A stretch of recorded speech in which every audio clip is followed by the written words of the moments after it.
Halo Sunshine, balik lagi di channel Sunday Projects. Kali ini kita mau bahas tentang series yang sebenarnya masih happening dan cukup viral di kalangan pecinta drakor nih ya, yang berjudul Moving. Series ini terbagi dalam 20 episode, kita bakal kupas per episodenya supaya bisa jadi referensi teman nonton kamu. Series ini bercerita tentang para remaja yang mencoba menjalani kehidupan normal dan merahasiakan kekuatan super mereka. Namun mereka harus menghadapi berbagai tantangan termasuk organisasi misterius yang memburu orang-orang dengan kekuatan super. Penasaran? Langsung aja check it out.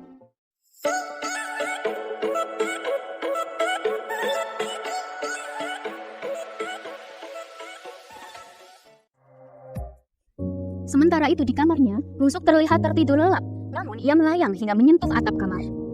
Scene flashback ke tahun 2003, ketika itu ibu Bungsuk sedang menggendong anaknya di tengah salju yang dingin. Mereka beristirahat sejenak masuk ke dalam sebuah restoran dan memesan tonkatsu. Bungsuk kecil terlihat lahap makan, terlihat dia akan melayang dan langsung ditahan oleh kaki ibunya. Selesai makan, ibu Bungsuk menggendong anaknya lagi menuju sebuah gudang besar yang terbengkalai.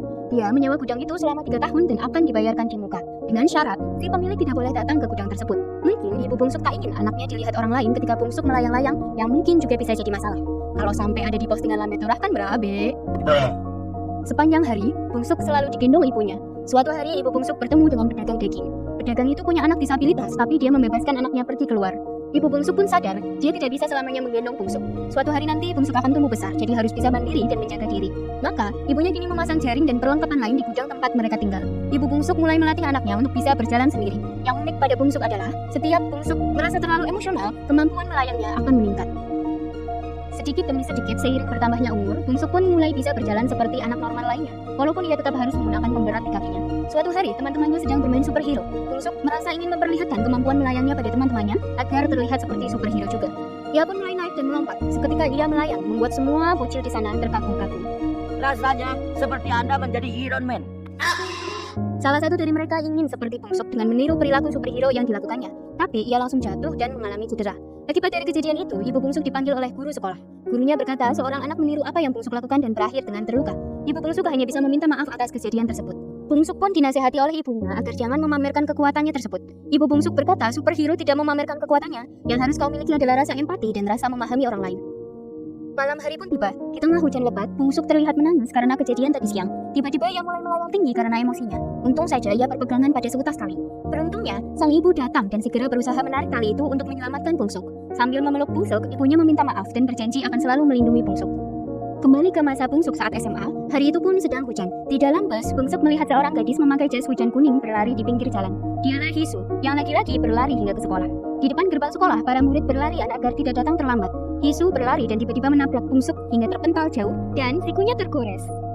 Beralih pada Frank, dia kini mendapat misi untuk membunuh seseorang lagi. Targetnya kali ini bernama Bong Pyong. Dia adalah penjual di toko buku. Frank langsung menantang Bong Pyong dan berkata kalau dia akan melenyapkannya. Bong Pyong pun langsung bersiaga. Dia menyentuh kabel seketika aliran listrik masuk ke dalam tubuhnya. Lalu Bong Pyong mengambil sebuah baterai untuk menambah kekuatan listriknya. Mereka berdua pun bertarung dengan sengit. Sementara itu, super bus yang biasa dinaiki Bungsuk melihat radionya rusak. Dia tiba-tiba khawatir dan cemas.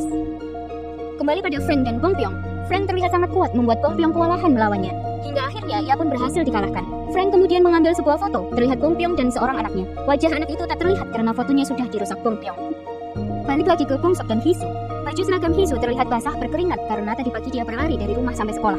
Hisu meminta tolong pada Bungsuk apakah ada seragam cadangan yang bisa ia pinjam. Bungsuk pun memberikannya dan Hisu pergi ke kamar mandi untuk berganti pakaian. Tapi tanpa disadari, ada seorang siswa laki-laki membuntutinya. Sepertinya ingin mengintip Hisu. Untungnya, Kang Gun melihat dan segera menghadang siswa tersebut yang bernama Kisu. Kisu terlihat marah kemudian menantangnya untuk berkelahi. Mereka pun pergi ke belakang sekolah lalu Kisu langsung menyerang Kang Gun. Tapi di luar dugaan, Kang Gun punya kekuatan yang besar, seolah dia memiliki kekuatan super. Kang Gun semakin terbawa emosi dan memukul Kisu hingga akhirnya dia meninju sebatang pohon besar untuk melampiaskan emosinya. Kisu kalah, Kang Gun pergi meninggalkannya. Kembali ke Hisu, kini dia sudah berganti seragam dan saat pulang sekolah Hisu bersama Bungsuk karena Hisu ingin ditemani untuk membeli seragam yang baru. Mereka pun datang ke sebuah toko seragam lalu Hisu membeli beberapa seragam untuk dirinya. Beralih ke Badan Keamanan Nasional, mereka kembali menerima berita kalau Bong Pyong ditemukan tewas terbakar. Wakil direktur terlihat cemas mendengar kabar ini. Sementara itu, berita di TV menayangkan toko buku yang dikelola Bong Pyong habis terbakar. Namun anehnya, semua bukti CCTV hancur. Berita itu ditonton oleh ayah Hisu dan juga ibu Bungsuk. Beralih pada Frank, kini dia mendapat misi baru lagi melenyapkan seseorang bernomor 3 dan mencari di mana sekolah anak Bong Pyong.